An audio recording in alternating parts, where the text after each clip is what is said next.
Hey guys, it's Ndoplex and welcome back to Borderlands 4, and boy have I got a weapon for you today. This weapon here is going to be the BORSTEL Ballista. It is a Jacobs sniper rifle and this weapon is absolutely insane. Now before I get any further into this video, this is dropped from a mainline story boss very close to the end of the game. So if you do not want spoilers, click off this video and come watch it once you finish the main story of the game.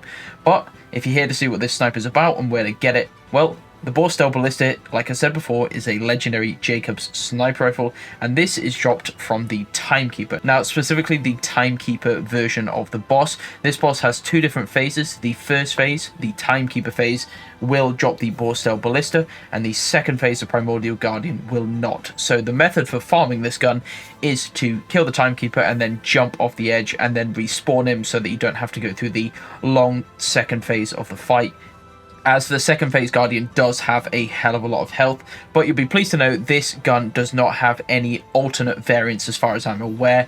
This is just a one roll weapon, so when you get this weapon you will always get the single best variant of it. Now this weapon is always going to have a Ripper style magazine where it overheats after a few shots, and will always have an underbarreled shotgun that deals this damage per shot. Now, the BORSTEL Ballista's red text reads, "Go now and speed well," and this is actually a reference to The Hobbit. This is a book written by J.R.R. Tolkien, and when the bard famously shoots his black arrow towards Smaug, he says the line, "Go now and speed well," hence referencing the ballista, because this is a sort of crossbow bolt reference. You get the idea. This is a Hobbit Easter egg, and it's pretty cool inside the game. Now, its legendary perk is called Propagation, and I think I'm going to have to go outside to show you guys exactly what this does, because it is a pretty crazy legendary effect. So the effect of this weapon is it shoots out the initial shot, and then a spiral-like of bullets spawns around this, each dealing their own lot of damage.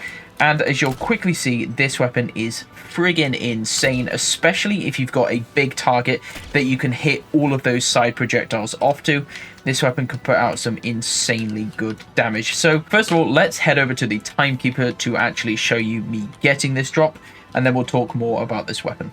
So to get this weapon, you're going to want to head to the upper domain.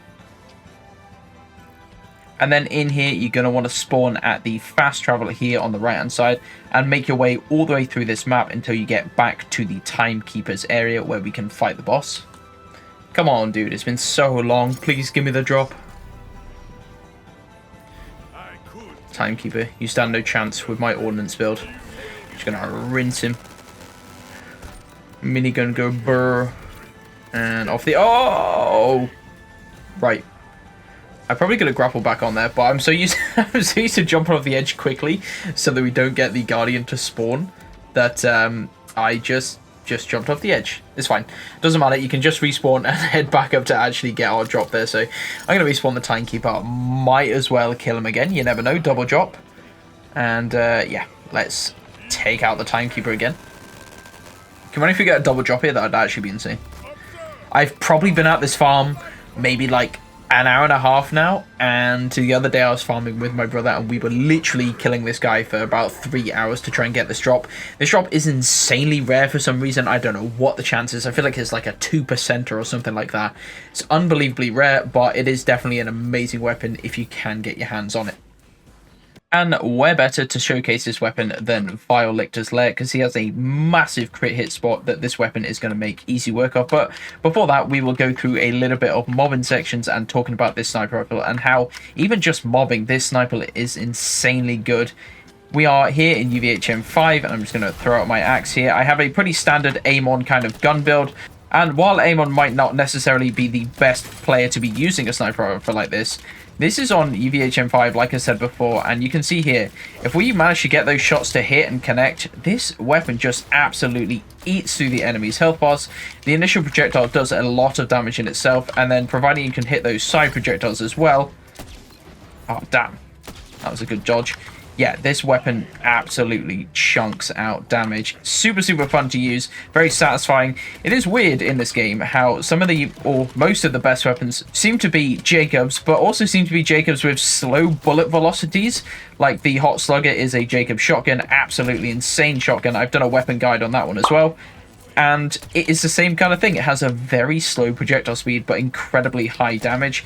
And because of the kind of ease of the Borderlands' engine and stuff like that, actually hitting these crit shots really isn't very difficult. I mean, I am on mouse and keyboard, so I do have the benefit there of the kind of finer aim that you can have. But you see with the sniper rifle, you don't even need to hit the fine aims. You just need to be somewhere near the targets. And quite often, the side projectiles on your weapon will take care of the enemies for you. The only thing to note with this weapon is you probably do want to keep a little bit of distance from the enemy, because obviously at close ranges, this isn't actually going to spawn the side projectiles, and you do want those side projectiles to spawn to deal like the maximum amount of damage with the sniper rifle. You're never going to hit all the projectiles on these guys unless you have a giant boss to fight, but the side projectiles is enough, man. This gun really puts out some amazing damage. So let's mob our way through the rest of this section here. I probably won't show you all of it because I'll be here for the next like 10 minutes making my way through Varlictor's fortress, killing every single one of the enemies. But we will make our way over to him and showcase the really amazing thing about this weapon, and that is its bossing capabilities on very specific bosses. Anything that has a giant crit hit spot. Sydney Pointy Legs is another great one to fight because he has a massive head, and that head is going to be a crit shot. And of course, if you pair it with the Penetrator Knife, which is of course the most overpowered broken thing that we've seen in Borderlands in a very long time, all of these side projectiles are going to hit and crit for big damage. Now Varlictor, that doesn't matter because his giant crystal is going to be a crit in itself, so we're not actually going to be bothering using the knife for that sort of purpose. But yeah, I will showcase a Varlictor kill here on UVHM5.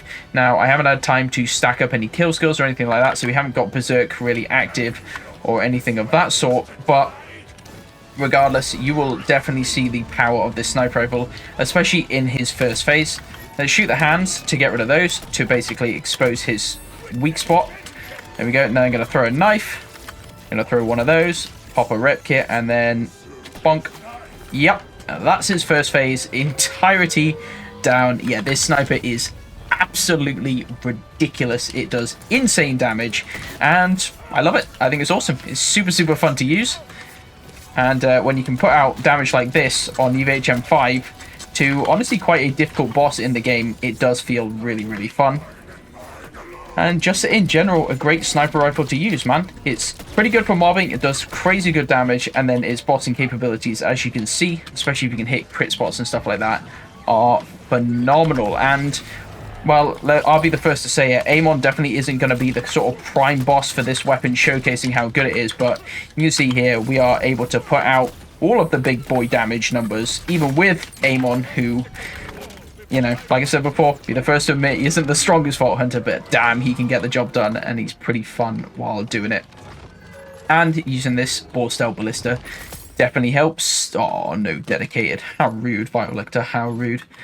Regardless, yeah, the Borstell Ballista is an amazing weapon. If you've made it to the end of the game, go and farm the Timekeeper for this weapon, because it is phenomenal. And I have generally found that sniper rifles inside of Borderlands 4 haven't really wowed me too much until I found this one. And yeah, wow, this sniper is amazing. Get yourself one. Post-editing Ndoplex here, and I forgot to mention that this weapon is definitely an S tier weapon. It's absolutely insane, and I cannot recommend it enough. And be sure to like and subscribe to the video, all that good stuff. Share it with your friends, and let me know what you thought of this weapon in the comments down below. Other than that, I will catch you guys in the next video. Bye bye.